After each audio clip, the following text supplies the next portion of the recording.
Halo teman-teman semua, hari ini saya akan membahas tentang buku dari karya Matthew Montebello dengan judul AI Injected E-Learning. Langkah-langkah awal menuju model pembelajaran e-learning yaitu melalui injeksi kecerdasan buatan atau AI yang akan menjadi bagian dari lingkungan pembelajaran setiap siswa yang dibentuk dan dirangkai oleh setiap individu yang belajar sepanjang hayat dalam upaya untuk menciptakan dan memanfaatkan sistem pendidikan yang berkelanjutan di mana peserta didik sebagai pusatnya. Selanjutnya kita akan mengenal tentang istilah PLE atau Personal Learning Environment, di mana PLE ini adalah konsep yang mengacu pada lingkungan pembelajaran yang dipersonalisasi oleh individu.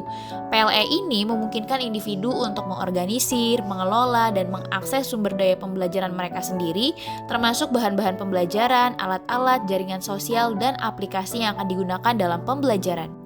Morrison mengidentifikasi dua komponen penting dalam PLE, yaitu ada PLN atau Personal Learning Network dan ada PLP atau Personal Learning Portfolio, di mana setiap komponen ini memainkan peran penting dan perlu diselidiki secara individual untuk memastikan bahwa mereka diatur secara optimal dan dirancang secara kompatibel untuk menghasilkan hasil yang diharapkan.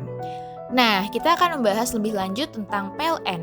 PLN atau Personal Learning Network adalah jaringan pribadi yang dibangun oleh individu untuk mendukung pembelajaran dan pertumbuhan pribadi mereka. PLN ini melibatkan koneksi dengan orang-orang yang memiliki minat, pengetahuan, dan pengalaman serupa dalam bidang tertentu. PLN ini dapat terdiri dari berbagai elemen, termasuk orang-orang seperti teman, kolega, mentor, atau ahli di bidang tertentu, kemudian sumber daya online seperti blog, situs web, forum, atau jaring sosial, dan juga kelompok komunitas tertentu, seperti grup diskusi atau juga kelompok belajar. Lalu yang menjadi pertanyaan, apa sih manfaatnya untuk membangun PLN ini? Manfaat yang pertama yaitu akses pengetahuan dan informasi.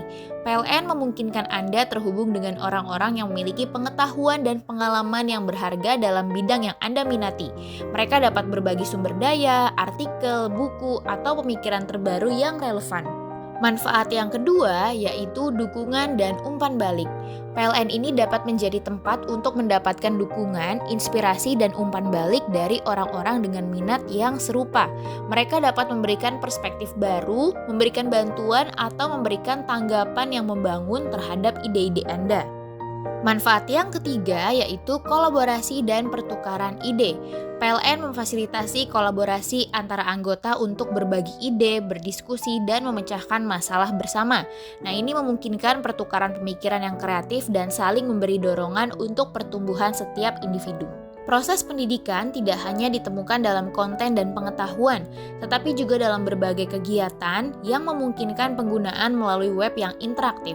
Peserta didik memiliki potensi untuk mengakses sumber daya yang tak terbatas yang tidak mungkin melalui interaksi dalam kelas. Mereka juga dapat bekerja sama dan saling terkait dengan peserta didik lain dalam jaringan pembelajaran pribadi untuk menghasilkan ide dan informasi.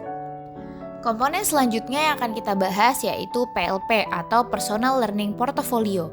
PLP ini adalah kumpulan informasi dan bukti yang merekam dan mencerminkan proses belajar dan pencapaian pribadi seseorang. Portofolio ini dapat berisi berbagai jenis materi seperti proyek, tugas, catatan, dan juga hasil evaluasi dari aktivitas belajar.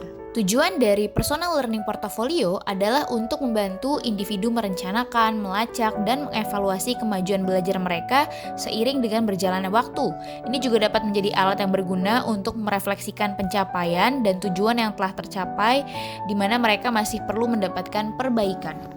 Nah, kita akan melihat apa saja sih manfaat memiliki Personal Learning Portfolio. Manfaat yang pertama yaitu membantu memantau kemajuan belajar. Dengan mencatat dan merefleksikan aktivitas belajar, seseorang dapat melacak perkembangan dan pemahaman mereka. Ini dapat membantu mereka mengidentifikasi area yang perlu ditingkatkan atau dikembangkan lebih lanjut. Manfaat yang kedua yaitu membantu merencanakan tujuan belajar.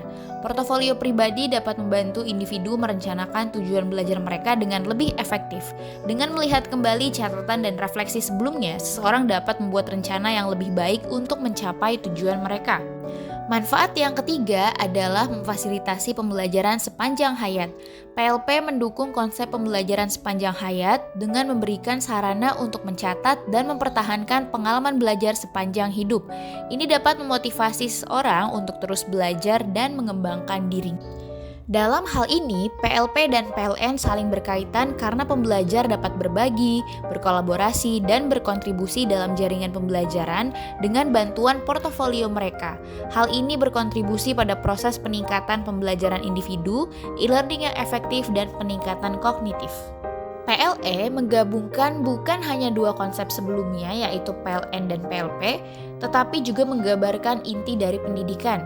Kombinasi jaringan pribadi dan portofolio berperan penting dalam menciptakan lingkungan belajar yang sehat dan produktif karena memastikan bahwa setiap minat individu, kebutuhan, dan pendidikan diperhatikan. Selanjutnya, kita akan membahas tentang PLE Pedagogical Approaches. Sebenarnya, terdapat banyak pendekatan pedagogis yang dapat diterapkan dalam kehidupan nyata di dalam kelas dan lingkungan e-learning. Namun, tidak semuanya cocok atau sesuai dengan lingkungan PLE. Salah satu pendekatan yang paling bebas yang banyak PLE terapkan adalah pendekatan yang berpusat pada siswa, di mana siswa mengendalikan semua kegiatan belajar. Sebuah PLE cerdas menggunakan teknik kecerdasan buatan untuk menawarkan layanan dan fungsionalitas yang biasanya membutuhkan intervensi manusia. PLE diharapkan mampu mensimulasikan, meniru, dan mereplikasi sebanyak mungkin pekerjaan penting seorang pendidik.